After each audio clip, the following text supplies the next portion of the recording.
son. My mother said in Spanish, se va a acabar el mundo. De rodillas, which means the world is going to end. Fall to your knees. Well, I was scared. Figured God would come out from behind a cloud. It was huge. You don't forget things like that. You just don't. Nearly 70 years after the United States conducted what some describe as a surprise nuclear attack on the citizens of southern New Mexico, residents there feel they have been abandoned by their government and left to deal on their own with 3 generations of what appear to be radiation-induced illnesses and deaths that have left few families unscathed and that continue to this day.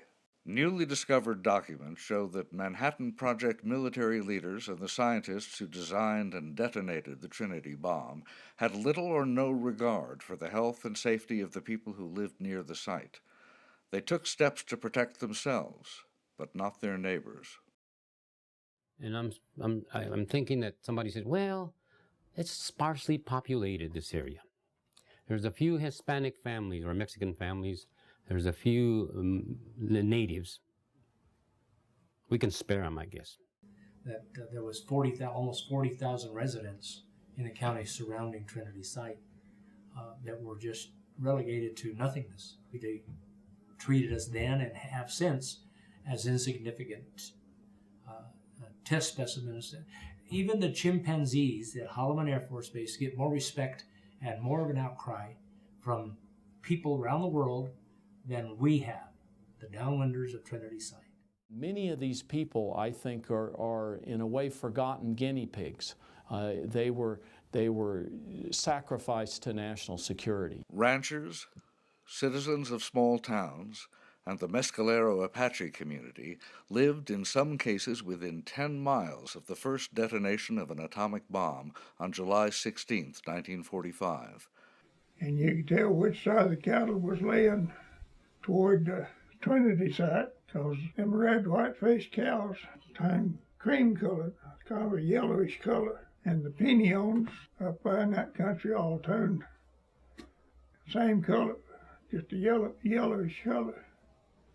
But the pinions was good, because we eat a bunch of them. They grew their own crops, they raised their own livestock, and all of that had been sprinkled with radiation, and they would continue to eat it. They were at the epicenter of perhaps the most far-reaching event in world history, but little has been told about their decades of suffering since the blast. And they've never come back to make it right.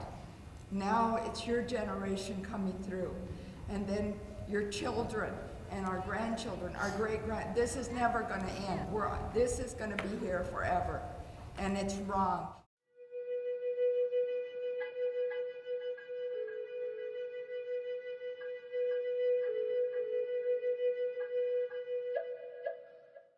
I don't think there were any ill effects in terms of their health or anything, actually. I can't even think of one family that hasn't been touched by this, that hasn't been touched by cancer. And nobody can tell me that this isn't from the bomb. It's very, very hard to track as far as, like, did someone get cancer from exposure, or did they get cancer from smoking 5 packs a day? There's been nobody to write the history as it's happening or happened since the Trinity site, except from the point of view of scientists and industry. Let's hope something good comes out of all this bad. Yes, and we're going to pray. The Trinity Downwinders have been written out of the history books. Nobody has bothered to ask why, until now. But, you know, we've been left out. Nobody wants to, like I said, they think if they just shove us under the carpet, you know, somebody will forget it and it'll go away. It's sickening. It makes me almost...